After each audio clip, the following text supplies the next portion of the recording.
Hello everyone and welcome back to In Christ Alone. Today we'll be continuing our article series with another story from ChristianPerspective.net. The title is The Forgotten Diamond, and we hope you enjoy following along with the article.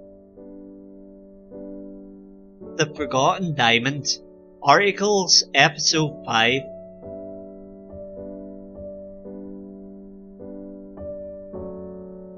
Ashley turned the beautiful stone over and over again in her hand. "Are you really giving this to me?" she whispered in awe and wonder.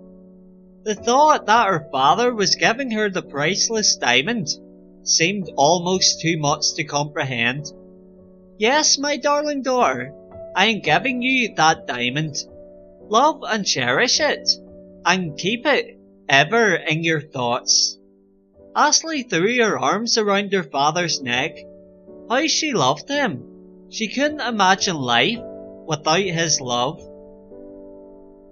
For the first several months after Ashley's father gave her the diamond, she guarded the diamond as she would her own life. She spent hours gazing upon it, then went and told everyone she knew about her father's marvellous love. Her heart of gratitude showed in everything she did. She was kind and loving toward others, because her thoughts were focused on her father's kindness to her. She was always eager to serve and praise her father, because her thoughts were completely consumed with him. I'd like to stop here and say that Ashley faithfully treasured her diamond for the rest of her life, and continually lived in the same joy she had those first few weeks. But I'm afraid that would not be true. Ever so gradually, Ashley began to become accustomed to the diamond she'd been given. Although the diamond itself never diminished in value one bit, she stopped thinking of it as much throughout her day. While she was still kind towards others and told others of her father's love, she did so more from habit and duty than from gratitude and joy. Her words sounded like hollow recitations instead of heartfelt realities. "Ashley, can I talk with you?" Ashley's friend Eliza asked one afternoon. "Of course," Ashley replied, wondering what Eliza could want. "The diamond your father gave you, can you describe it to me? And can you tell me what that diamond means to you?" "Why, of course I can," Ashley replied. She stumbled through a description that sounded strangely vague, even to her. Ashley's encounter with Eliza awakened Ashley's sleeping conscience. "I had forgotten to gaze upon the diamond my father gave me. I'd forgotten to let it bring me joy."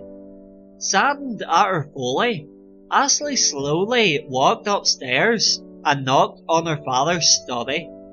One look at her father's face showed Ashley that he already knew how she had neglected his treasure. "Come, my dear, let's go look at the diamond again together," he said as he gently wiped her tears. With that, Ashley's father led her to the special case in which she kept her diamond. Ashley broke into a fresh set of tears when she saw the diamond. She had forgotten how beautifully it glittered and glistened. Her heart felt overwhelmed once again by the incredible gift that her father had given her. "Oh, Father, please help me to never forget," she whispered, looking up in love and admiration into her father's face. This was a story called The Forgotten Diamond. It seems very fitting, as with any gift that we receive, no matter how valuable, over time the present will lose its worth to us, if not just a little. This seems to be a common trait of our human nature. The gift of a phone or a tablet, for example, may seem the best thing in the world at the start, and then after a year or so, a new device comes along and the older one is barely thought of or used anymore. That seems to be the trend that we can all relate to at one point or another. This can be the same in our Christian lives too. If you're saved, I can probably guess you can recall the joy that you felt when you accepted God and Jesus into your heart.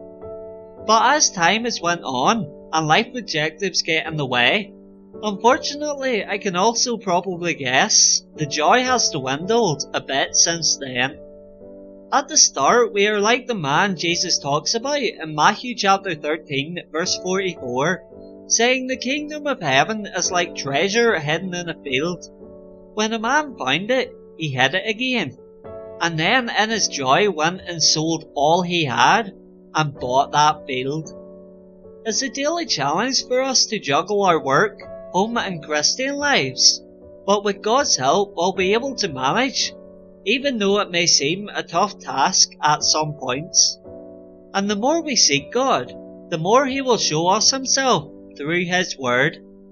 As this happens, our relationship with Him will become stronger, and when we get to heaven, our joy will last for all eternity, while we spend time with Him there. Thanks very much for watching, and we'll see you next time, here at In Christ Alone.